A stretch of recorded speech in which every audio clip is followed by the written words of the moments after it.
Hello, everyone, and welcome into an edition of the Mailbag Monday podcast, the Monday Mailbag, the mailbag of all Mondays. It's Monday, the final Monday of the regular season. Brune, I just said mailbag and Monday about 15 times in I one was going to ask, sentence. that's impressive. How many times did you just say mailbag or Monday on this? How are you doing, Monday. Bryce? You doing good? You feeling good? I'm feeling good. It's Monday, and we're doing a mailbag podcast, and we're going to talk about things other than Lane Kiffin, I think, today. Are we? Are we? You don't know the questions. Let me pour myself a beverage here. Oh gosh. Drinking on the pod? Oh god. Jesus. It's All delightful. right. Yes, it is a mailbag pod. We have a lot of questions. Honestly, a good variety of questions. I'll say Let's this. go. I literally only left it open for like 7 minutes and we had like 20 replies. It just speaks to, before we even do anything, if you're not subscribed to the Bengal Tiger on 3, it is absolutely the place to be. I've never in my 5 years been a part of a community as connected as what's happening on the Bengal Tiger on 3. So go subscribe over there if you're not. Great deal. $1 for your first week. You get an annual subscription to The Athletic. There is not a better community. It has been unbelievable, I think, to say the least. It has been eye-opening is the phrase that I would use. Historic, eye-opening, concerning. All of them. This is going to be in someone's like therapy session. The mega thread. It's going to be bad. Yes. So we appreciate you hanging out with us here on a Monday evening, 5 o'clock Central Standard Time, 6 o'clock Eastern. If you're the other ones, we love you, but we don't know what those are. Brune, big day today. Frank Wilson spoke to the media for the final time in the regular season. Jay Johnson spoke today. A bunch of baseball content rolling out. The men's basketball team undefeated throughout the non-conference portion. But they got a test coming up, right? Yeah, they got Drake on the Friday. So there's something. Will that tell you a lot? It'll tell me something. I think this team will. I think they'll roll Drake. I think they'll roll Boston College. So I think they're good enough to do that. I like it. Before we dive into the mailbag, last part here, man, for you. North Texas. How you feeling? North Texas fans are upset because they're probably not going to host. It's probably going to be Tulane if both teams win. They're frustrated. The good thing is that I can go if it is in New Orleans. So I'll be there. I'll have my green on. Which green? You got to get the right green. I'm gonna have the North Texas mean green. North Texas green. Is that a lime? No, it's not a lime green. It's a vibrant green. I think that's the best way to describe it. It's this green. I've got on probably. It's not. I can go get it, but I don't feel like it. It's okay. I don't know if you can see this. I can. Okay. Yeah. I like it. Yeah. Well, welcome in. Like, subscribe on all those platforms. We appreciate you. If you're listening, you have no idea what we're talking about. It's a good reason to come over to the YouTube channel and make sure you subscribe. Brune, you've got the questions, my friend. So let's rock and roll. Where you're going with this? Let's do it. I'll let you bring them up. Yes, I'll bring them up. I'll put them on the tee. You swing away. All right. Phelps 4824 asked, when do we see Lane at the podium for LSU? So let's talk about this. We saw him today. By the way, I'm not an Ole Miss fan. I got this at the press box. Oh, yeah, you got it from the press box. Yeah, I remember those cups. I'm sipping on some clearly Canadian Orchard Peach. # not an ad. A little sparkling water. When do we see Lane at the podium in Baton Rouge? Ooh. Oh, in Baton Rouge. Oh, is that what he's asking? That's a good question. No, he said, sorry, let me put the question up there. I forgot. Because I would just say his next media availability, I would say. Probably post Monday? Yeah. Monday? No, I would say, post-game Egg Bowl. Like, that would be the earliest it could be. Would be, like, they play the Egg Bowl Friday. No, it would be Saturday if it happened. No. I don't think they call a presser on Saturday. Sunday morning? I mean, Brian Kelly flew from Notre Dame to LSU. I feel like they had something really, really quick, but I'll say Sunday. But on a game day? You gotta think. Oh, LSU's playing. That's right. My fault. So Sunday. Forgot LSU's playing. I'm gonna Sunday. Pick. Sure. Mm-hmm. Yeah, we can do Sunday. That's funny. So I'm gonna say Sunday is the earliest. Yeah, that's your earliest. Monday, maybe, I guess more likely potentially, but we'll see. Yeah. Yeah. I like it. It's a good question, though.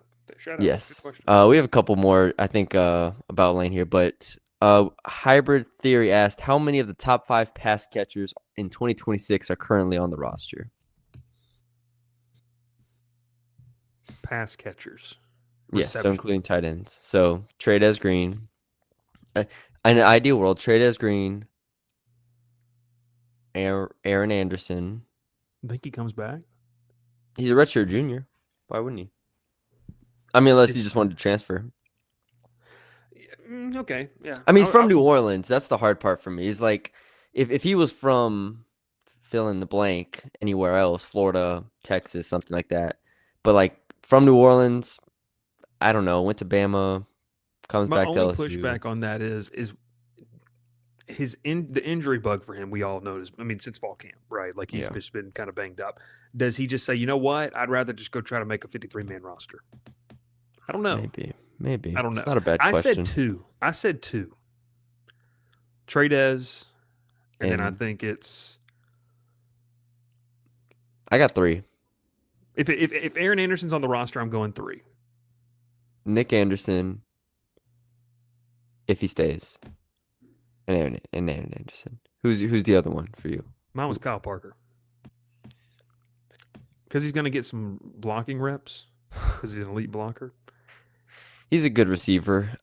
He's just not like. He's Aaron Anderson's backup. Too, none of them are special. Like that's been the whole thing with this receiver room is they just haven't been special, and it's not just on them. Just like it's not only on Nussmeier or Van Buren. It's largely on the offensive line, and it's largely on, in my opinion, the offensive staff. But if you're asking me top 5 pass catchers, I mean, hell, Harlem Berry probably is top 5 pass catcher next year. He's top 5 right now.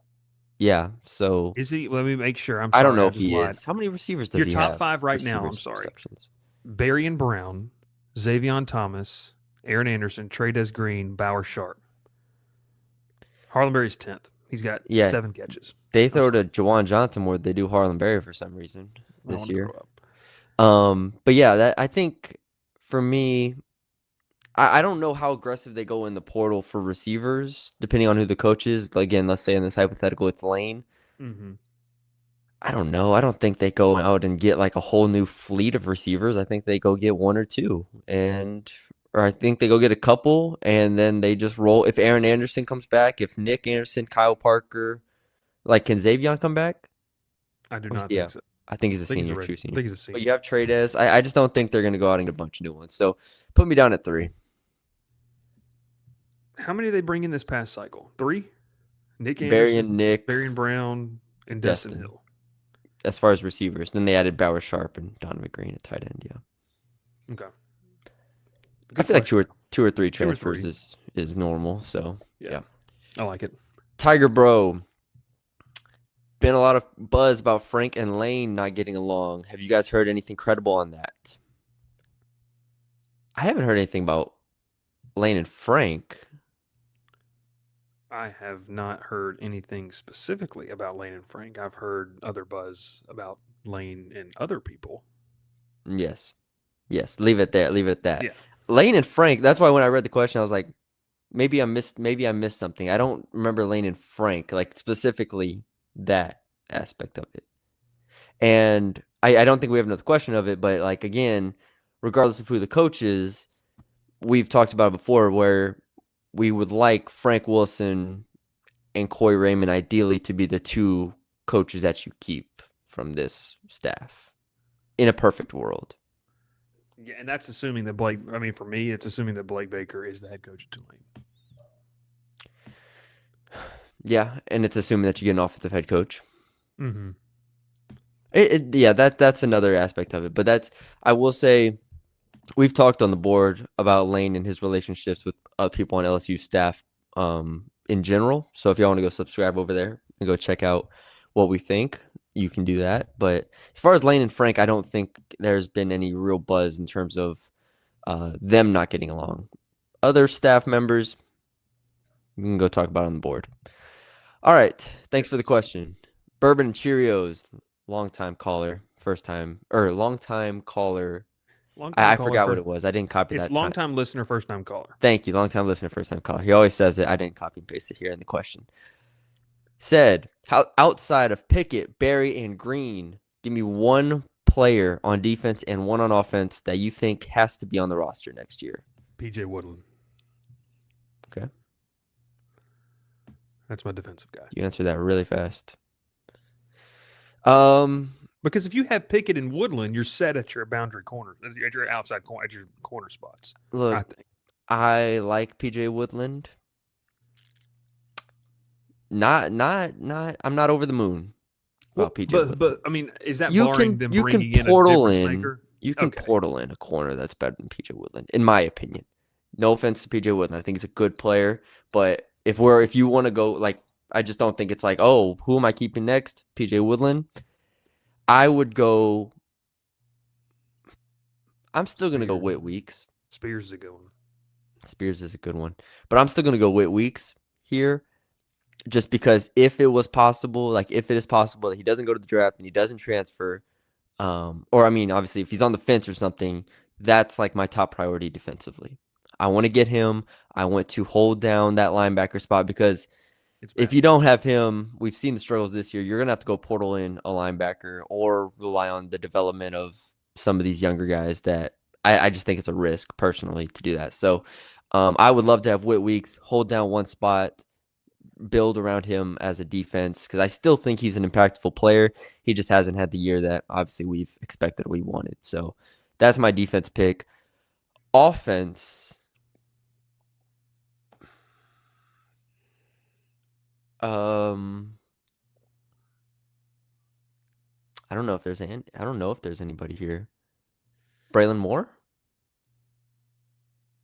I was gonna say Carius Kern as long as he's at guard. Oh yeah. Yeah, that's probably the right answer. That's probably the right answer. I mean, once again, Aaron Anderson.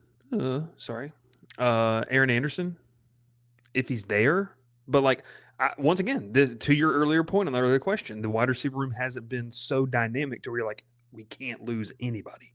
Yeah, nobody in that room is irreplaceable. Exactly, they all feel replaceable in my mind here. So that would be the one. Like Caden Durham's good. I'm not gonna lose sleep if he goes back to Texas or something. Like I just, I think starting in Lubbock next year. Yeah, there you go.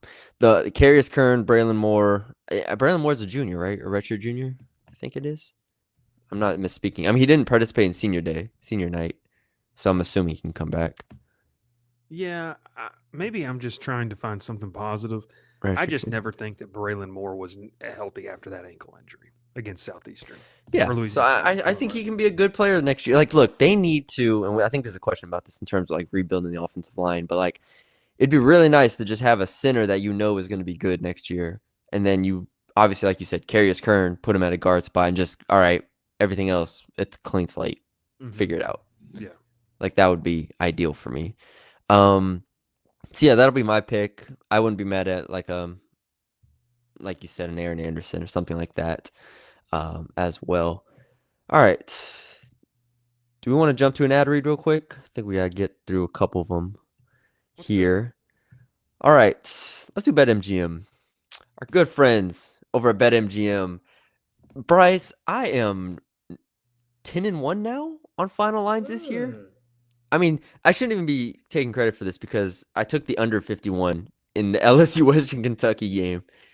And it's just the easiest bet of all time. But I did it on BetMGM. And if you haven't already, go check them out. New player offer, $1,500 paid back in bonus bets if you don't win. And then also, which we like to highlight here, the odds boost tokens. They have them for several games, parlays, Thursday night action, Friday night action, all the games that you want. So BetMGM, check them out. They are our betting sponsor for this podcast and for the Bengal Tiger On 3 and On 3 in general.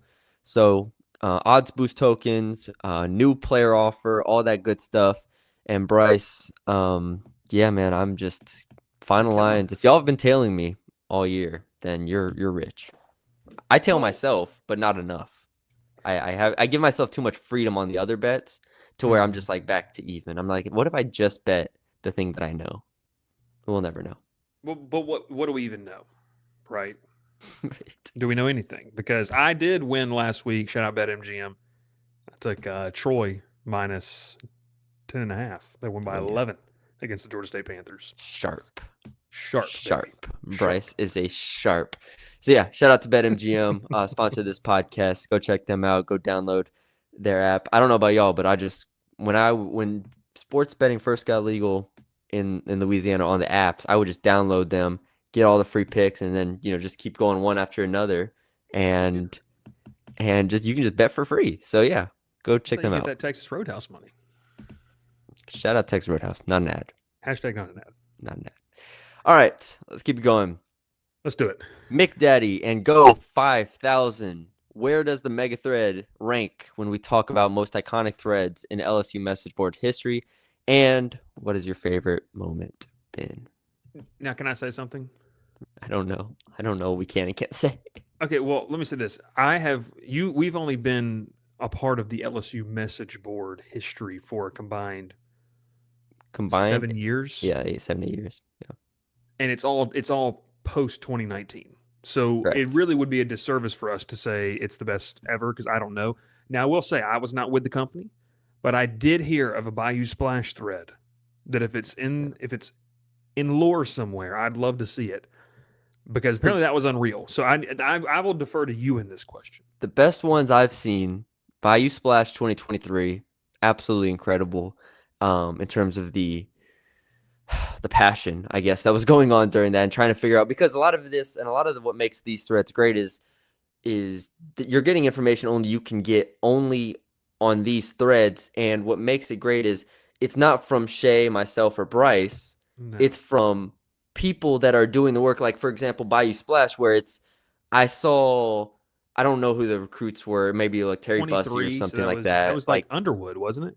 No, 2020. He would have come though. Well, he might, yeah, maybe something like that. But so regardless, that 2023 Bayou Splash, it's like I was outside of Brian Kelly's house and I saw X player. Like, it's people just in the community coming in to pitch in. That is one. Celebrate is up there as well. When Brian Kelly got fired, shout out to Jackie Daytona, I believe it was who ran that one. That one, like both of those, like got like 100, maybe close to 100 pages. If we go all the way back, again, I wasn't here for this, but the infamous 5 for 5 from Shay, where they predicted that I don't know it verbatim. I will call Shay and tell him to get on here, but essentially, I don't remember what year it was. Someone in the comments tell me what year it was. They predicted all 5 of the top recruits were going to go to LSU, and they only ended up getting one. And it was apparently one of the biggest melts in the history of LSU. And yeah, someone in the comments, if y'all know it, just let me know what year that was, because I don't remember. But yes, that was the one, apparently. So I'll answer the second part. My favorite moment of this mega thread has to be our correspondent that has camped out at BTR Airport and just taking pictures, all this kind of stuff. I mean, I think that's he's the story. I mean, he has become the story to an extent himself. Yes. I mean, that's insane. The 5 for 5 year was the Leonard Fournette year, for those wondering. So we go all the way back. They only got Leonard Fournette. I think yes, which is a good get.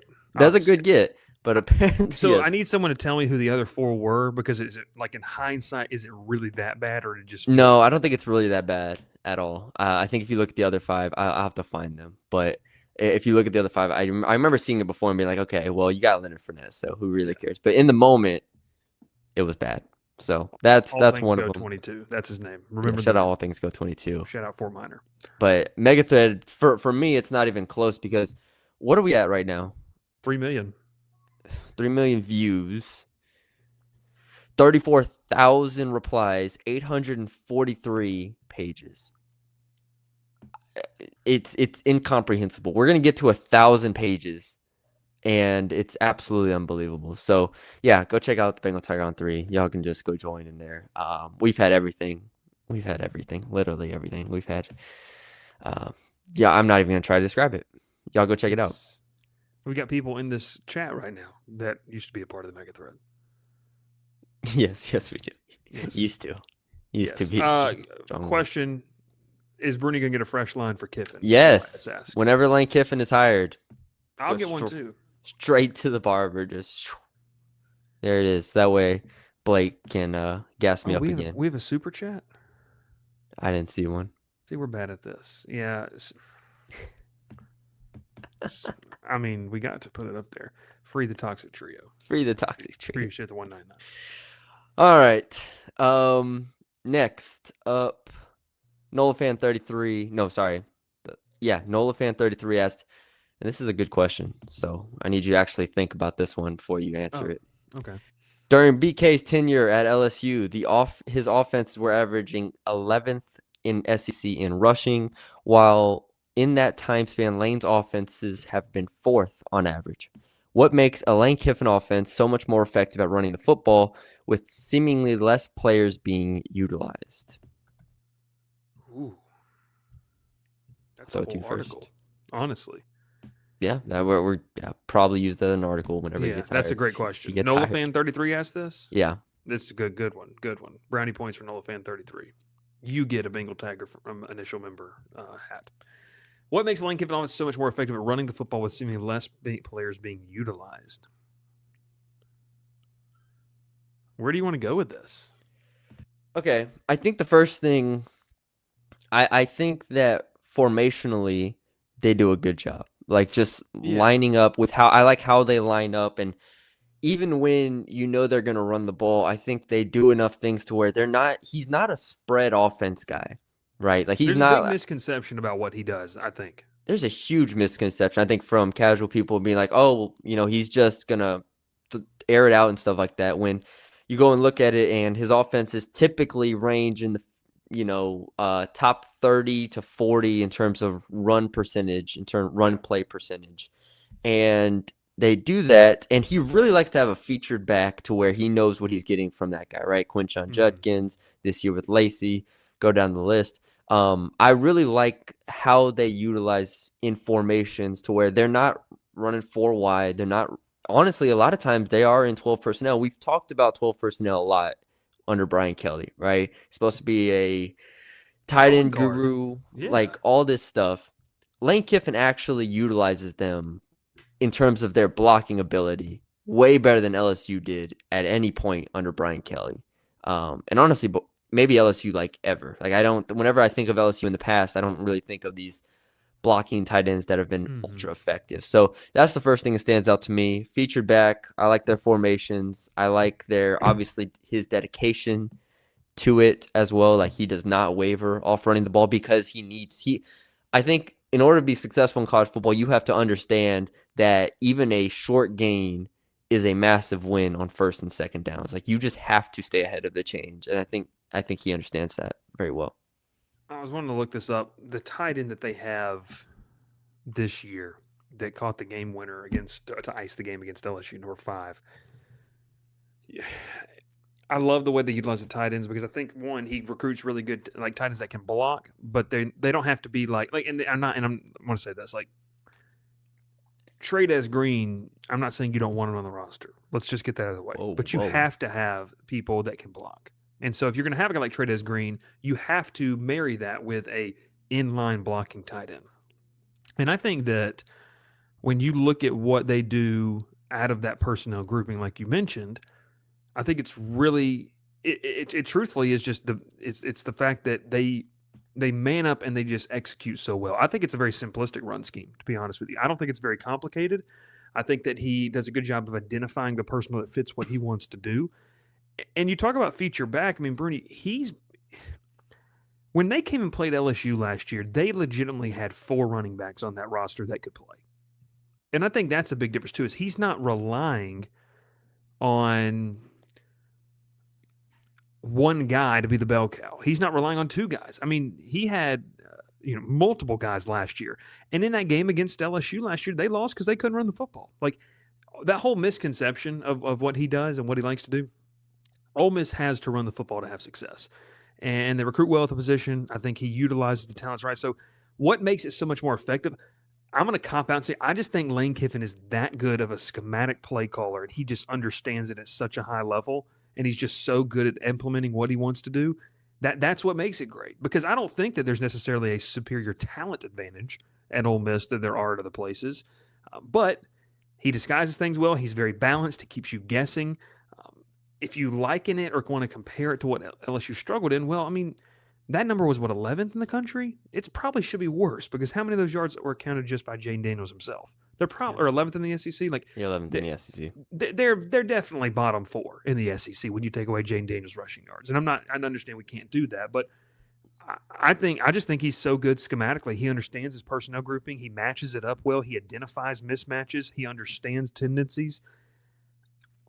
I think that's why we're all excited, and we'd like to see him be the head coach at LSU, because you'd finally have a guy that understands those things, and he is obsessive over it. And, it just would be – I know that's getting a little further along in the question, but I just think he's so much more effective because he's so good at what he does, and he understands matching his skill set to what works for them. Do we need to be more zone schemed? What do we need to do this here? What do we need to do here? Can we take advantage of the left side of the defensive line? And he attacks it. And one thing, Brune, and he's not shy about this, he's pretty brash. He will tell you what he's going to do and do it. I think that's one thing. Like, he will identify, we know we're not good at this. We're going to continue to do this and dare you to stop it. Really, really good at attacking weaknesses on a defense. And do not take that for granted. Some teams want to just do what they do. Lane is one of those coaches that when he sees a weakness, he attacks it. Yeah. It's pretty awesome to watch. Thanks for the question, Nola fan. Next up, Holy Bull. Will Nuss play in the bowl game to possibly improve his draft stock? No. There's no improving draft stock. This team's so bad, this offensive line's so awful, you'd be committing. I mean, it would malpractice if Nigger Nussmeier decided to play. I'd be shocked. Especially now, Ori Williams is out for this game, or let's say doubtful for this game. I feel bad. I mean, Michael Van Buren in this game is in trouble, a lot of trouble, and I mean, he wasn't even great against Western Kentucky, but good Lord, Ori Williams is out. Who was the other one that's out? Braylon Moore. Braylon Moore is out. Tyree Adams is still out. I mean, your offensive line from left to right is going to be what? Carius Kern, Cohen Eccles, Chester at center, Thompson at right guard, Weston Davis at right tackle. Good Lord. And Frank said today, like, the first guys off the bench at tackle are Bo Bordelon and Ethan Callaway. That's a name. That's a name. It's a name. I talked to someone the other day, and they were just disappointed is the best way to put it. Yeah. Nuss should not come back anymore. It's after watching this offense, even with another quarterback, no. The only reason Michael Van Buren can't play is because he can move. And that's not even like, I'm not even trying to be disrespectful to Nuss. Like, there's no reason for him to go play. No, that you're probably gonna get hurt if you do that. Thanks for the question. J87 asked, biggest portal need on offense and defense for the next head coach. Offensive line? Yeah, let's just move on. Because didn't you say we have a deeper offensive line question? I don't want to spend too much time in rehashing things. No, we don't. It's okay. What percentage? No, we don't. Okay, well, let's just talk about this for a second. It's obviously offensive line on the offensive side of football. Like, if you keep things intact, you're at least going to be average at receiver. Average, at least. You have Trey'Dez Green at tight end. Running back, if you keep Caden Durham in the fold, truthfully, you have a nice 1-2 punch with those guys. Like, I actually do like the combination of Barry and Durham when their rotations are utilized well. So I think that's fine. You could say quarterback, but we just watched, Brune. You had a quarterback that was supposed to be one of the best, and it didn't matter because his offensive line was terrible. Now, some of the blame does go to Nuss, but you were never going to succeed knowing what we know now. So to me, it's got to be offensive line. I'll say this, it's got to be tackle. Yes, like, you have to go get a tackle. Like, you just cannot go, even if Tyree Adams comes back and you want to put him at right tackle, like, you've got to go get, I call it, what do they call in the NFL? A franchise left tackle. Like, you got to go pay for a tackle who is really good somewhere to come play for you. Well, the hard part in terms of the portal is, and we saw it last year, where a lot of teams started paying their own players to stay. So you're not getting those, I don't even want to say like, yeah, like, but even, I'm trying to think of just like a like a good player at a not huge P5 or P4 school. I'm trying to think like a North Carolina State offensive tackle or something like that. Like they're going to invest heavily in trying to keep him now. I do think you run a risk where on the offensive line, especially, that's the most scarce position in the portal year over year. And if the trend continues where the demand outweighs the supply, you're going to find yourself in bidding wars for everybody. And You're that's have to where overpay for an okay tackle. I think offensive line, and in general, the best high school recruiting teams year over year are the best teams in college football. Like, don't get it twisted. You can have a great portal class. Lane Kiffin to me is the exception to the rule, and Texas Tech is the other exception to the rule when you have that kind of money. Those are the exceptions to the rule. You don't want to be in the situation where LSU was in this year in 2025, where you're having to go build the team from the portal because you miss on so many players in high school ranks, like receivers, for instance. Like, right, we can name a lot of the receivers that they've missed on over the years and be like, damn, well, we have to go portal Nick Anderson, Barry, and Brown. Like, especially on the offensive line, that is the most scarce position of all of them. So that is a really, really tough one. I'll tell you, the other one is interior defensive line, where LSU actually did a good job getting Bernard Gooden in here, and they have talent. But like the line to scrimmage, you don't want to be going to have to like, oh man, we have to hit on this portal guy, because there's a good chance you are just going to get someone that's okay. Like, you're gonna go get a Josh Thompson, and it's gonna be okay. And let me speak to that, because how lucky is LSU that Bernard Gooden hit? Yeah. Like, oh my gosh. And think about how late in the process that was too. Like, he was one of the later portal additions after that flurry of moves in the in December. So I'm with you. I think that, look, bottom line, the trenches are the most important pieces to build. That's why, like you said, the teams that are going I'm going to go out and place a little future bet. I don't think BetMGM has this. Your 4 teams left standing when we get to middle of January, go look at their recruiting rankings in the trenches. Like, even the teams right now, Ohio State, they've had, can be honest with you, I don't know much about their defensive line this year. Past 2 years, they've had dudes on dudes on dudes. Offensive line, they've been very good as well. Indiana, I think Kurt Signe's done a good job very quickly of building that thing up. Georgia, everyone knows what Georgia does in the trenches. That's what Kirby Smart wants to do. And then, look, A&M. Texas A&M's done a great job of that too. And they've hit on their portal guys. Alabama's up there. So just in terms of Oregon. Yeah, I mean, Oregon's done that. Like, just in terms of where you can spend, it's easy to sit here and say, okay, we've got this $25-30 million budget, but when you got to go fill a roster out and you got to go find 3 offensive linemen to play for you next year, to start for you, it's just an interesting look into the bidding process and how it works, I think, because that's something you have to recruit and develop at the high school level. It's way more cost efficient to do that than it is to pay in the open market. And I don't care. I've had people tell me this. Well, Bryce, you got to keep paying. You got to pay him to stay. Yeah, but I'm not asking you to give me a hometown discount. I'm showing you a proof. Like, hey, we got you to this point to where you could command this on the open market. What do you think? And you have first dibs of that player. And your first dibs, yeah. And you got the built-in relationship. So it's both lines of scrimmage for me on the portal need. Yeah. I think you can make an argument for linebacker, because I don't. Yeah. You can't roll out there next year with those guys. Yeah, I agree. That's the other one. All right. Quick ad read here. How many more? Oh, well, before you do it, I uploaded it. So now you get to talk to the people about our friends over at Game Time. Do you know that? Oh, did you upload it? Are you an LSU fan looking to get the best prices on tickets no matter where you're going, whether it's an LSU football game, Saints game, Pelicans game, maybe a concert venue? Well, look no further than Game Time, our sponsor for this podcast. Game Time is a reliable ticketing partner and honestly just shows everything you need on its website, on the app. The ticket prices you see are what you get because they include fees, whether you're going to an LSU football game, whether you're going to a music concert, or anything in between. Game Time is your place to get those tickets, and use code ON3, that's ON3, to get $20 off your first purchase. And that's the case whether you're doing it on the mobile phone or on the computer. You can customize your spot. They give you a view of what your seat would look like. Everything you need is on the Game Time app. So thank you to Game Time for sponsoring this podcast. Check out Game Time. Thank you to them for sponsoring this podcast. Again, code ON3. That's ON3, the number 3, for $20 off your first purchase. Several greatest ad read there. I've First ever off, seen in my having the commercial be shot before the A&M LSU game is diabolical. Second, get-in price was $127 for that game. That might have been worth the first half alone. The second part of that is I appreciate you for spelling out On3. I think that is very important for our listeners and viewers. You never know. Some people out there might have just started typing ONTHREE.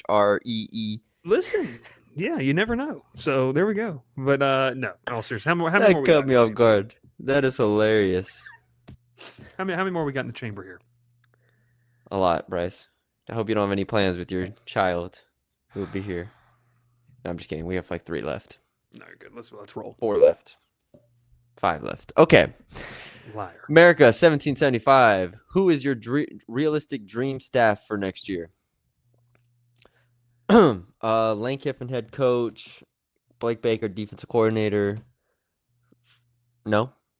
Keep going though. I'm gonna boo you. Yes or no? Yes or no? Frank Wilson. I'm keeping a running backs coach and recruiting coordinator.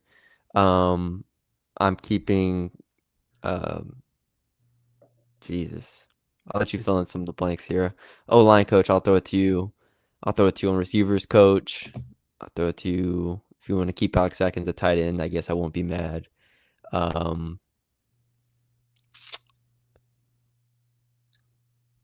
mean, thing is, if you keep Blake in this hypothetical, he would want to keep Kevin Peoples. He would probably want to keep Olsen as safeties coach, but I mean, I don't know if he would do that. Kyle Williams. I mean, Kyle Williams hasn't done anything to get let go, but he also he hasn't done it. He hasn't done anything wrong. I think. I wonder if there's a couple spots where Lane would want to bring in his own guy for them, but he hasn't done anything wrong. I'd be curious to see how he is out on the recruiting trail and stuff. I know obviously they have done well in this 2026 class at the moment, and we'll see how that holds. But yeah, I think that's pretty good. Corey Raymond at cornerbacks coach, just to keep DJ Pickett in here. I'd be happy with that. So I've got a big change. Big change. Because in my hypothetical mind, Blake Baker's the head coach at Tulane, and he's taking Kevin Peoples with him. Yeah. You know who my DC is?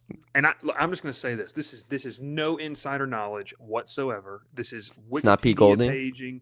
No. Stats referencing, like who worked where. I don't know the relationship between these two guys. DJ Durkin. Oh, wow. Because DJ Durkin worked under Lane Kiffin when he was at Ole Miss. I know why you're laughing. So stop. Of course, laughing. Bryce brings up a damn Auburn guy. Well, listen, I'm serious though. Durkin's a good coach. He's a good defensive mind coach. Now, I have no idea the relationship with them. And if Auburn doesn't promote Durkin to be the head coach or full-time head coach, there's an opportunity. Like I said, I have no idea the relationship between these guys. This guy, I have nothing. Like someone could come in here and say they hate each other. Lane apparently went on record in saying that they were outbid by Texas A&M when Durkin was hired under Jimbo Fisher a couple of years ago. That maybe they hate each other. I have genuinely no idea. I'm just going to the fact that he used to work for him, and if you miss out on Blake Baker and you don't hate DJ Durkin, maybe you make that call. Maybe you make that call because the one thing about Auburn this year, they have been borderline elite defensively. Yeah. So that would be the one thing I'd be interesting. And I'm just going to say this right now. I'm about to make public enemy number 1. Zero desire to see certain former players be coaches. Zero desire. Me too. Like this isn't a video game. So no, I could. Yes, I agree. So, all right. Yeah. Your friend Coop, what percentage of the team will be portal players next season, and how many on the offensive line? For the team, percentage over 50. At least 50. Like we're talking about let's just say starters because the team is kind of hard. So let's say 22 starters. Oh, well then the number probably goes down. Portal players next season, how many of them starters? Down? Of the 22, quarterback, let's say one receiver, 3 O-line. Probably at least one defensive line, probably 2 defensive linemen. Let's say You throwing edges in there? Because I'm saying I counted them as edges. Say 1 linebacker. Let's say 1 or 2 in the secondary. So about 10. So 10 out of 22. I don't think you have a player on this roster at the defensive end that should start in the SEC next year, outside of Gabe Relaford.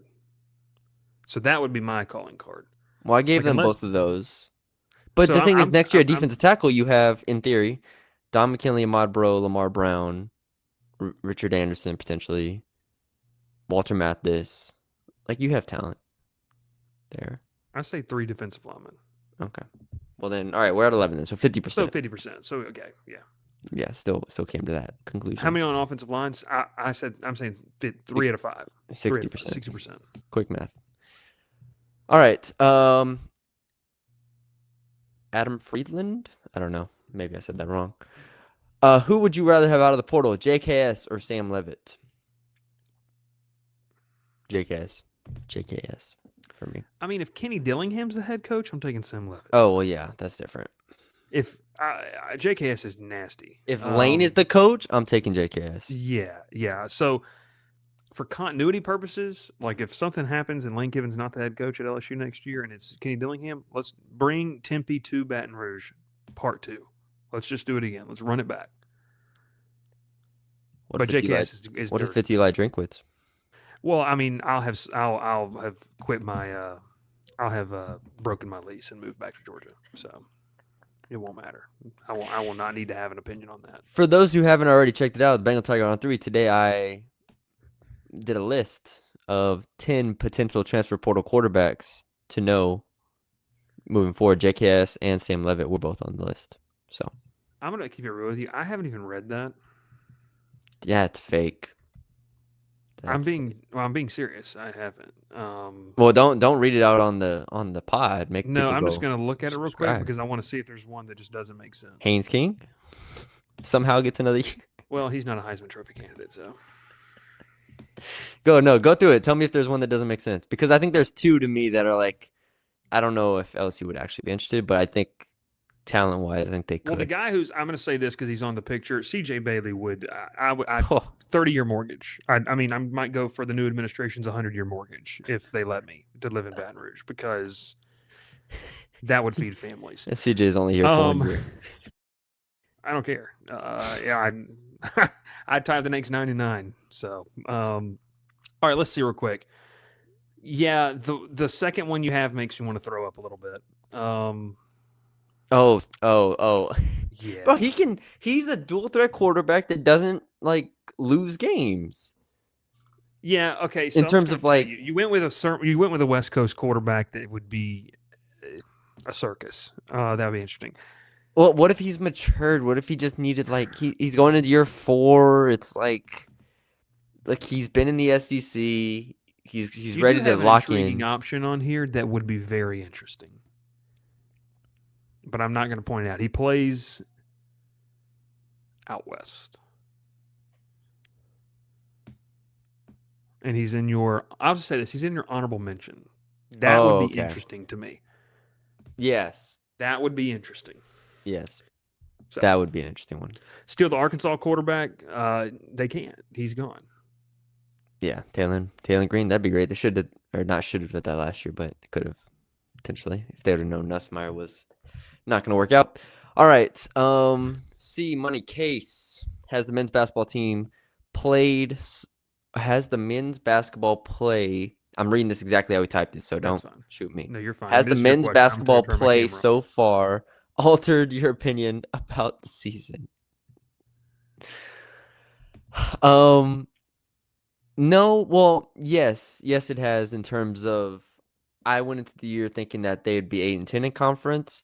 I now think they could honestly be 9-9. I think they could get to 10-8. The SEC has been, I don't want to say bad, but I mean, they have a real losing record against other high major teams right now. This has not been a good start to the year for the SEC.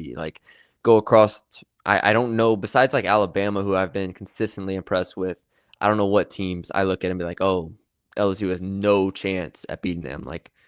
Watch Kentucky get run out the building by Michigan State. Watch, Arkansas have its ups and downs. Auburn has ups and downs. There's a lot of question marks, I think. I mean, A&M is outright bad. Texas, I think, is limited. So, yeah, go through the list. Florida's not what it was last year. So, I think LSU has a good chance to get to, like I said, potentially over 500 in conference play. I'll offer one thing because I do watch basketball. I'm just not as well versed in it as Brune is. I do agree with you. It felt like in the past 2 years, there's been games where you walk into the PMAC and you're like, they don't have a shot tonight. Yeah. They don't have a chance in the world to even be competitive in this game. Yeah. And it doesn't feel like that. And I think it's part of it is because LSU has raised their floor and other teams' ceilings maybe aren't as high. So it'll be interesting to see. I'm excited to watch some LSU men's basketball this year. Yeah, should be fun. All right, last question. Go Tigers 21. If you had fired head coach money, what would your splurge purchase be? Not a house or something lame like investments. Yeah, because investing for your children's future is stupid. Yeah. Sorry, Daddy. So, first off, I'm downloading the BetMGM app. No, I'm just kidding. There you go. Ooh. So, let's play the game. Like, you had 54 million or what? 54 million. You had Brian Kelly money, which I don't know if it's real or not, but whatever. Let's just say 54 million. In my head, I can't even comprehend what that amount is. Splurge purchase. A crazy trip somewhere out of the country.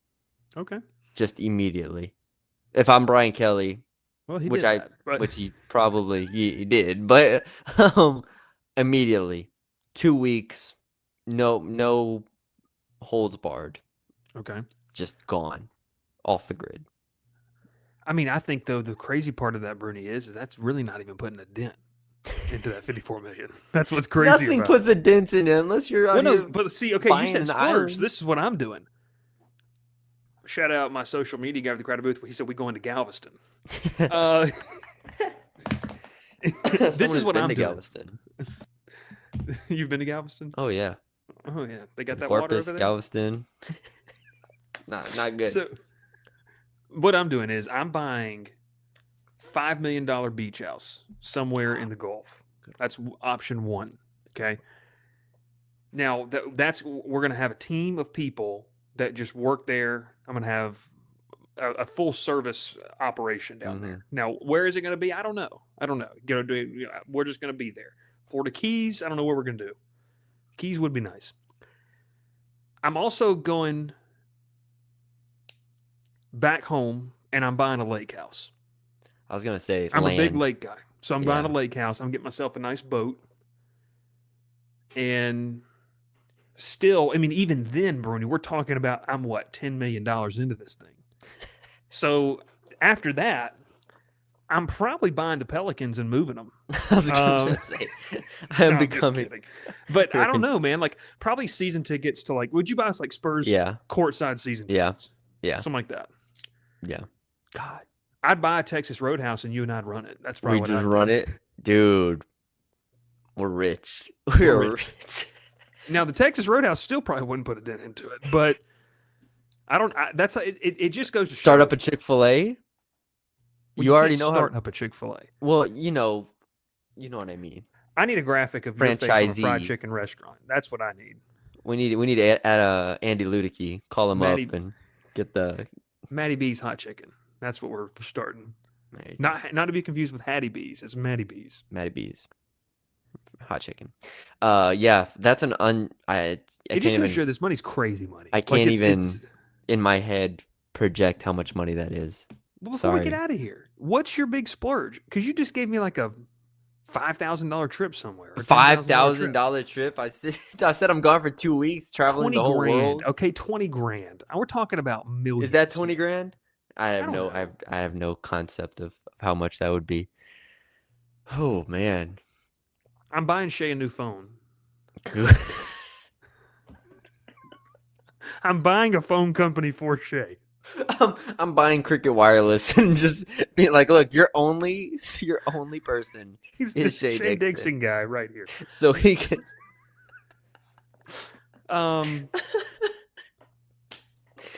Holy God. I'm gonna pay to get my name on Tiger Field, on Tiger Stadium, on the field of Tiger Stadium, where it says Venture Global right now. So, I just wanted to say that. No. You got to pay for the naming rights.